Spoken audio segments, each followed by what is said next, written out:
பூபாளம் கேட்கும் மதிக்காலையும் பூஞ்சோலை பூக்கும் இளமாலையும் நீ அன்று ஏது ஒரு ஞாபகம்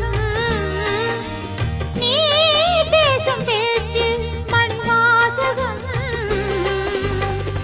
உள்ளமெனும் நீடெங்கும் உன் அழகை நான் தானே சித்திரத்தை போல் என்றும் ஒட்டி வைத்து பார்த்தேனே.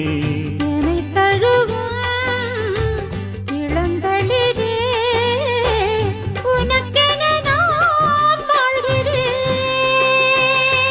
மலரே தென்றல் பாடும்